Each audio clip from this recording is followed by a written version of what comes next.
Bonjour, bonjour bien-aimés, bonjour peuple béni, bonjour les enfants de Dieu. Le Père nous a encore accordé la vie. Il a renouvelé son souffle de vie ce matin, comme Jérémie l'a dit dans le livre de Lamentations, chapitre 3, il dit « Les bontés de l'Éternel ne sont pas épuisées, se renouvellent chaque matin, et ses compassions ne sont pas arrivées à leur terme. » Ce matin, il nous a encore fait du bien. Nous respirons, nous parlons, nous marchons, nous raisonnons correctement. C'est la grâce qui a fait cela. Dieu nous a encore gardés de ce côté de la vie parce qu'il veut que nous puissions grandir un tout petit peu. Tu n'as pas encore fini de faire ce que tu dois faire, c'est-à-dire grandir et atteindre la stature parfaite de Christ, sois enraciné en Christ, édifié en Christ. Le Père nous a bénis. Alors, c'est Maman Jeanne avec l'équipe de Maman d'adoration. Nous continuons la méditation dans Jean chapitre 10. Aujourd'hui, nous irons du verset 7 au verset 15. Mais avant cela, j'ai une parole de sagesse que nous allons partager. Je l'ai tiré du chapitre 17 de Luc, et le verset 17. Mais vous pouvez lire du verset 11 au verset 19 pour comprendre l'histoire. Mais je prends le verset 17 qui dit ceci. Jésus dit alors, tous les 10 ont été guéris, n'est-ce pas? Où sont les 9 autres? Où sont les 9 autres? Et je vais illustrer ça avec cette histoire. Un jour, se trouvant dans une réunion, il y a M. Torrey qui racontait l'histoire d'un jeune homme qui a pris le risque de se jeter dans l'eau glacée du lac Michigan pour sauver 19 hommes et femmes qui se noyaient. Alors, au moment où M. Torrey racontait son histoire dans cette réunion, quelqu'un dans la salle a crié, il dit, le héros est ici. Lui, M. Torrey ne savait pas que la personne dont il racontait l'histoire était dans la salle. Donc quelqu'un a crié en disant, le héros est ici. Alors M. Torrey l'a invité de venir devant pour parler lui-même de son histoire. Alors le monsieur était étonné, il dit, la seule chose qui lui était restée de cette histoire terrifiante est que la seule chose que je ne peux pas oublier est que tous ces 19 personnes, personne ne m'a jamais appelé, même cherché à me voir, même d'une façon ou d'une autre, aucune appréciation ou reconnaissance. C'est difficile de croire qu'une personne sauvée à de tels risques oublie d'être reconnaissante. On t'a sauvé, tu étais en train de te noyer. Et tu ne demandes même pas le nom de la personne qui t'a sauvé. Tu ne cherches même pas à savoir si cette personne s'est sauvée elle-même ou bien s'est noyée. Et elle dit que tout ce que j'ai gardé de cette histoire, c'est que personne ne m'a jamais appelé. Une autre histoire, c'est un soldat de l'armée du général Potin qui avait été demandé de rentrer à la maison après une période de combat où il était au front. Il était là, au front line, comme on dit. Et quand il a récupéré ses habits, il a écrit une lettre de reconnaissance au général pour le remercier. Le général était très étonné aussi. Il a dit, dans 35 ans de travail, c'est la première fois que je reçois une telle lettre. Alors, quelle est la réflexion ici? Si quelqu'un m'a sauvé du lac Michigan, je pense que je vais me rappeler et lui dire merci. Ou tu vas faire comme ces 19 personnes qui ont disparu dans la nature. Alors aujourd'hui, la réflexion est que toi et moi, On s'est noyé aussi dans le lac Michigan. Quand l'homme de Galilée a sauté du ciel pour entrer dans cette eau glacée, de sortir, toi et moi. N'est-ce pas que la Bible dit qu'on était esclaves du péché, vendus au diable, vendus au péché. Il n'y avait même pas de bouée de sauvetage pour nous sauver de cet océan glacé. Quand Jésus est venu, il t'a tiré de l'eau, il m'a tiré de l'eau, il nous a lavés avec son sang, il a fait de nous des enfants de Dieu. Est-ce que tu penses à remercier Jésus quand tu te mets debout? Est-ce que tu penses à remercier Jésus quand tu t'assois? Tu sais, à cette heure, il y a quelqu'un, pour tourner seulement sur son lit, il a besoin de deux infirmières pour le tourner à gauche et à droite. Mais toi, ce matin, tu as tourné seul. Tu es levé seul, tu as marché seul. Est-ce que tu as dit merci à Jésus? C'est lui qui a rendu cela possible. Donc, nous rentrons dans notre méditation, Jean chapitre 10, et nous prenons à partir du verset 7. La lecture est un peu longue, mais je ne serai pas longue dans la méditation. Ici, c'est Jésus qui dit, le titre ici, c'est Jésus le bon berger, ça c'est dans le français courant. Jésus dit encore, je vous le déclare, c'est la vérité, je suis la porte de l'enclos des brebis. Tous ceux qui sont venus avant moi sont des voleurs et des brigands. Mais les brebis ne les ont pas écoutés. Je suis la porte. Celui qui entre par moi sera sauvé. Il pourra entrer et sortir. Il trouvera sa nourriture. Le voleur vient uniquement pour voler, tuer et détruire. Moi, je suis venu pour que les hommes aient la vie et la vie en abondance. Je suis le bon berger donne sa vie pour ses brebis. L'homme qui ne travaille que pour l'argent, qui n'est pas le berger et à qui les brebis n'appartiennent pas, abandonne les brebis et s'enfuit quand il voit venir les loups, de sorte que les loups s'emparent des brebis et les dispersent.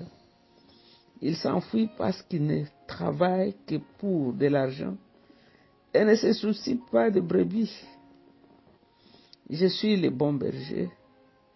De même que le Père me connaît et que je connais le Père, de même je connais mes brebis et mes brebis me connaissent et je donne ma vie pour mes brebis.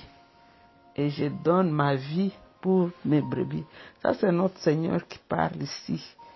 Hier, il nous a donné cette parabole en définissant c'était quoi un berger et un faux berger.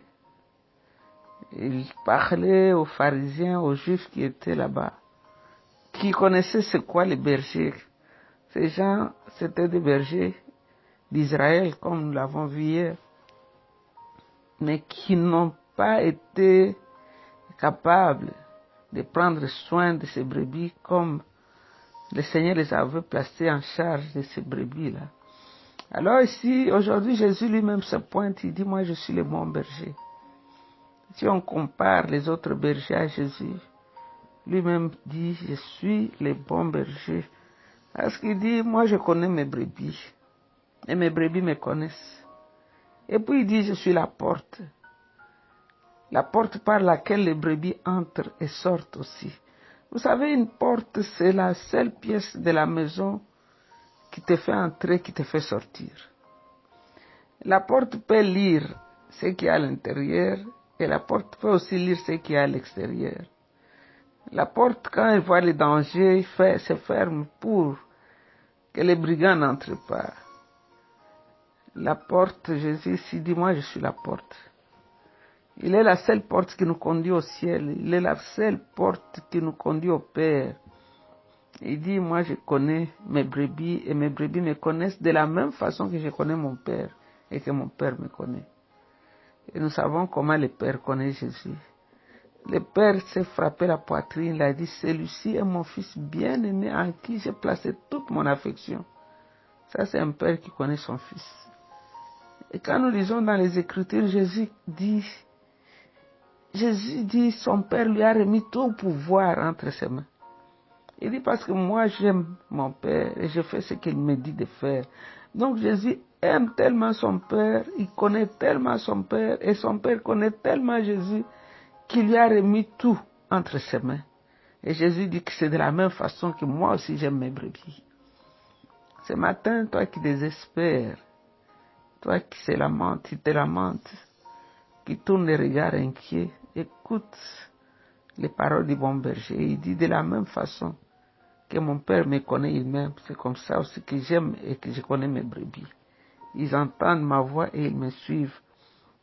Donc Jésus ici est la porte des brebis, la porte par où les brebis entrent dans la bergerie et je se retrouve en sécurité. Il est la porte, il est le chemin, il est la vie, il est la vérité. Il est le chemin qui nous conduit vers le Père. Il est la vie du Père qui a été manifestée. Et il est l'amour même du Père qui a été manifesté.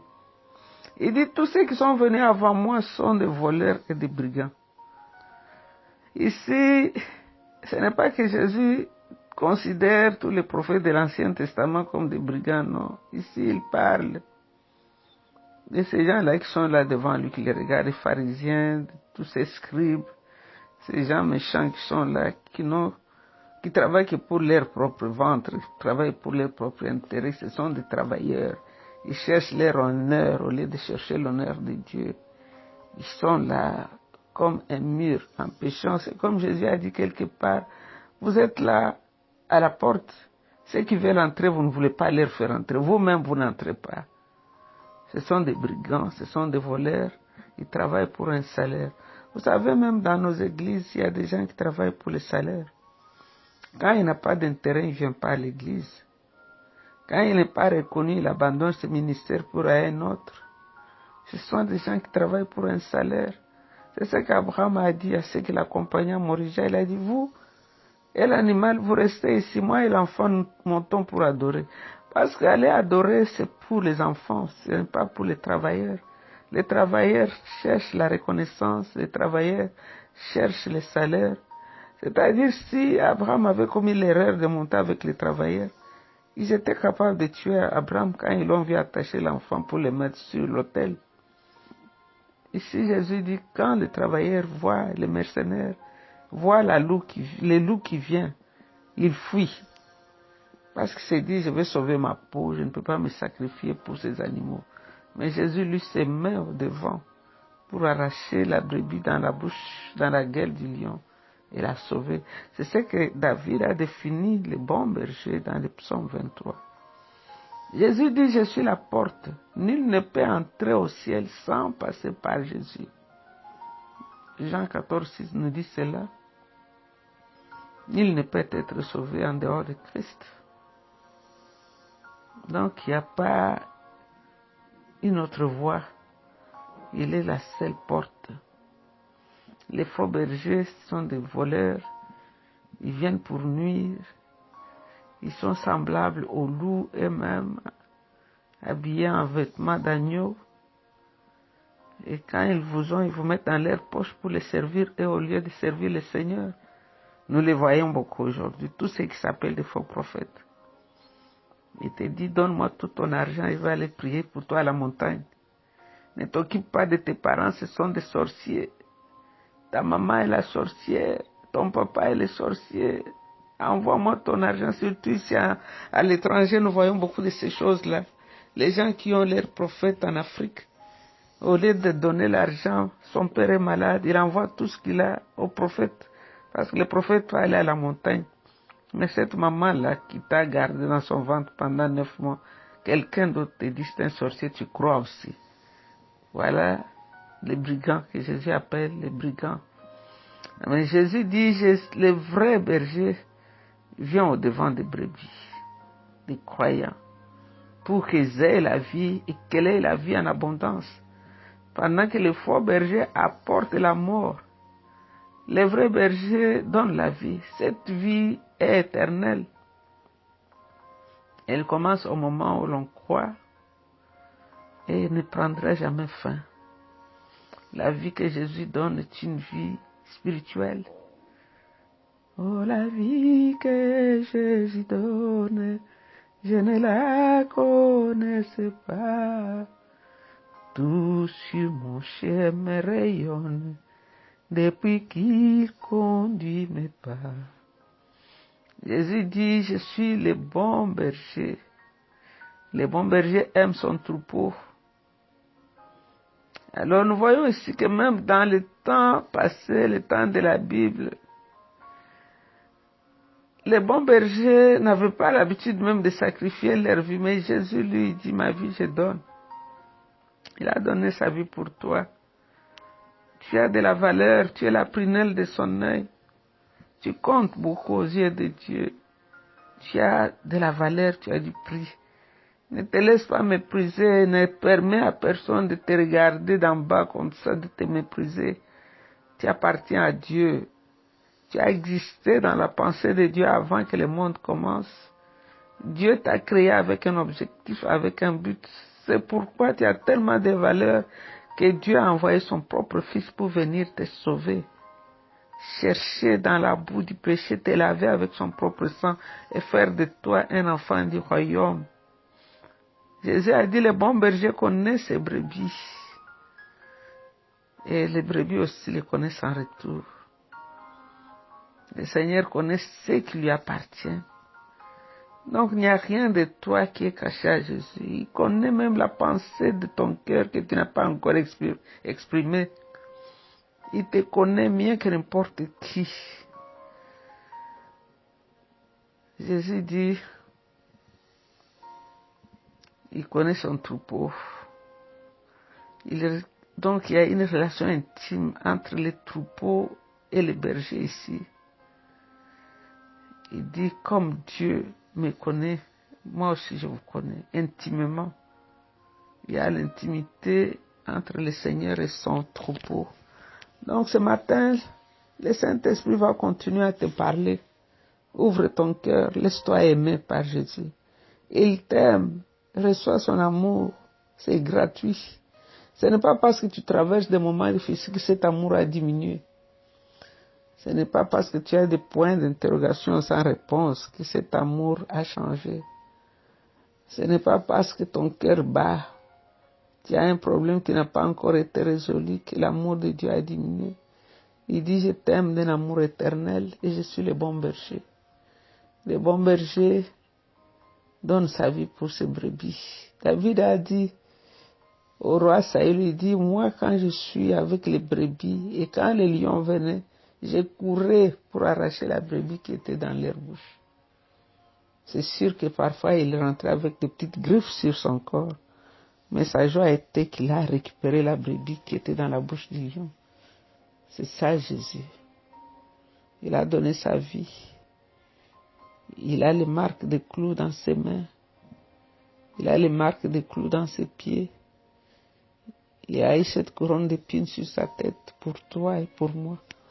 C'est pourquoi il mérite notre appréciation et notre adoration. Il mérite nos actions de grâce et de remerciement pour le travail bien accompli sur la croix de Golgotha. Nous t'aimons, Seigneur. Nous t'adorons, toi le seul et l'unique vrai Dieu. Jean avait pleuré dans Apocalypse chapitre 5. Il a dit, il a tellement pleuré parce que personne n'avait été trouvé digne d'ouvrir le livre et d'en briser les sceaux. Mais il dit, un vieillard l'a touché, il a dit, regarde, sur le trône, au milieu du trône, il y avait comme l'agneau qui avait été immolé. Il dit, lui, c'est le lion de la tribu de Juda. Lui, il a vaincu. Il est qualifié pour toucher les livres et d'en briser les sceaux. Jésus l'a fait pour toi, il l'a fait pour moi.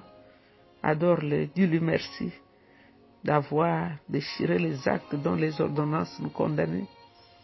Dis-lui merci d'avoir détruit les murs de séparation de l'inimitié. Dis-lui merci de nous avoir donné une rédemption éternellement éternelle et de nous avoir scellés avec le sceau de son esprit. C'est dans le nom de Jésus que nous avons ainsi prié avec beaucoup d'actions de grâce. Nous disons Amen, Amen. Vous êtes bénis, restez bénis. Bye bye. Love you.